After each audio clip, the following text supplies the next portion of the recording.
You know him as Jesus in the TV hit The Chosen, but he's also the narrator and executive producer of a terrific documentary, Heart of a Servant, the Father Flanagan Story, in theaters for one night only on October 8th. Please welcome back to the program, Jonathan Roumie. Jonathan, thanks for being here.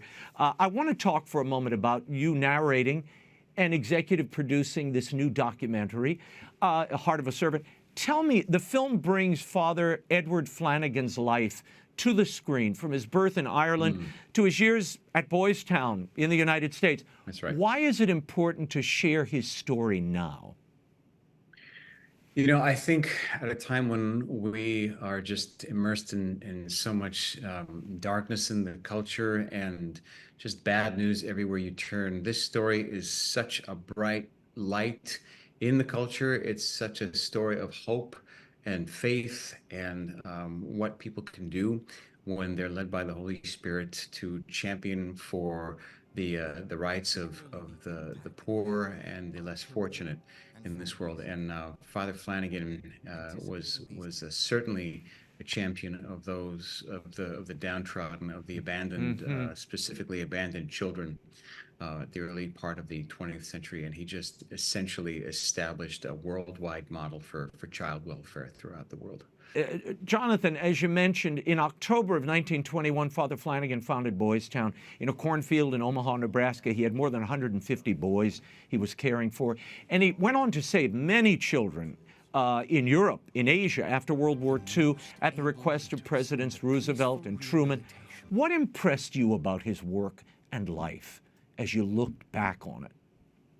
Yeah, you know, the amount of energy that this man had was incredible to do and accomplish the things that he did, especially a man that started out very sickly from the time he was a baby. He was sickly throughout his whole life, and just, you know, offered it up as he persisted to go after the rights of these kids and kids that were, through the no fault of their own, through the Depression, were being abandoned and orphaned by the dozens, and he literally became the face of Christ to these guys, these kids, and proved his own personal maxim that there was no such thing as a bad boy, and that essentially that children needed love and compassion and guidance and chores and things that would make them a productive member of society, that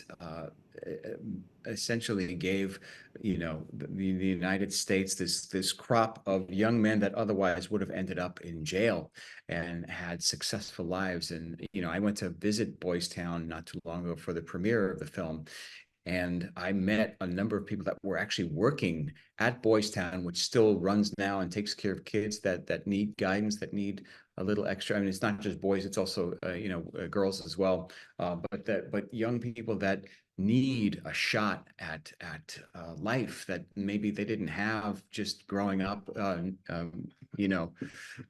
their own, and with the situation that they had, and so many people that went through the Boys Town system still work for Boys Town. They were so moved and so affected by their experience and so transformed by it that they wanted to give back themselves to the system that took care of them and really gave them hope, Jonathan, I want to give folks a little taste of what they'll be seeing in Heart of a Servant, the Father Flanagan Story. Take a look.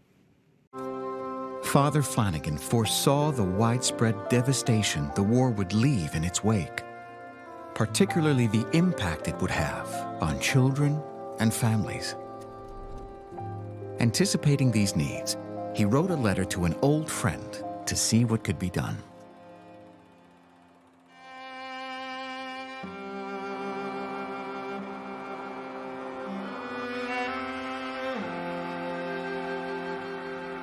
My dear Mr. President, when the war is won on the battlefields, there will literally be millions of orphaned children left homeless, destitute, and abandoned. There will be many whose fathers will not return and whose mothers will have been victims of atrocities. If these children are neglected, they will be easy prey to temptation and crime. If, however, they are properly cared for, they will become the most able leaders in the peaceful rehabilitation of their countries. If you feel, Mr. President, that my knowledge of this problem, gained through many years of actual experience, can be effectively applied, my humble services are yours to command at any time. Our viewers may remember the hit film from 1938, Boys Town, starring Spencer Tracy and Mickey Rooney. Tracy won the Oscar that year in 1939 for playing Father Flanagan. Father Flanagan famously said, Jonathan, that there is no such thing as a bad boy. How did he live that philosophy on a day-to-day basis? He poured into these children. He poured into this town, this life, this society that he created, and they in turn gave everything they had to Father Flanagan. In fact, when many of them went off to fight during the Second World War, the majority of them named Father Flanagan, those who went to Boys Town, of course, as their next of kin, and also he was voted America's #1 war dad. And so, I mean, the proof was in the lives that they lived, the lives of service, the lives of activism, the lives of compassion and love, and what they went on to accomplish, not just as children that other people would have just written off, but as adults, was just extraordinary. Father Flanagan's cause for canonization has now been opened, and the vice postulator for the beatification is himself a Boys Town alum. There are other Americans in competition, as you know. The first native-born American saint is a hotly contested title. You've got Venerable Fulton Sheen, the first male saint, rather, American male saint. You've got Fulton Sheen, you've got Pierre Toussaint, you've got a whole slew of people. Why do you think Father Flanagan should be a saint, and what's the status of the cause?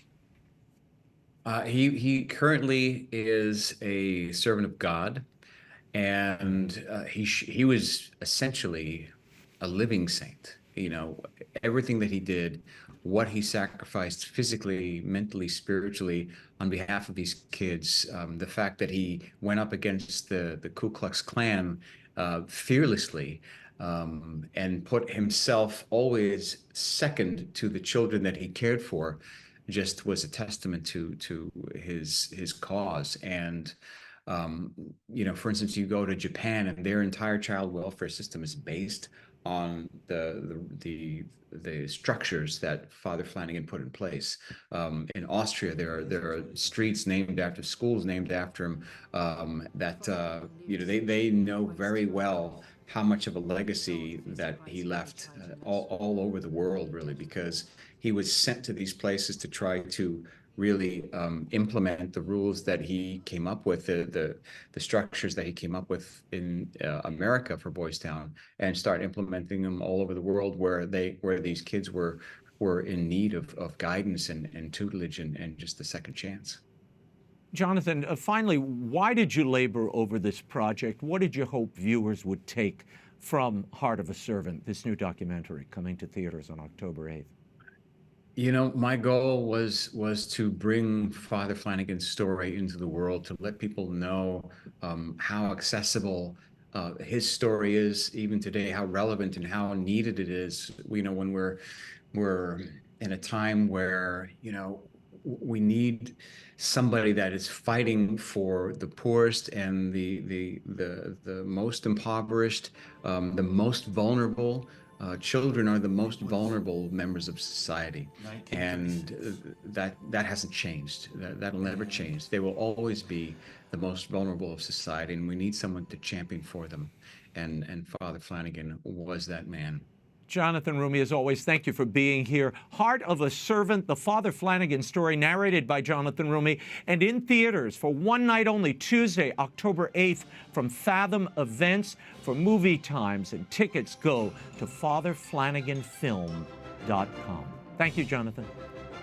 Thank you, Raymond.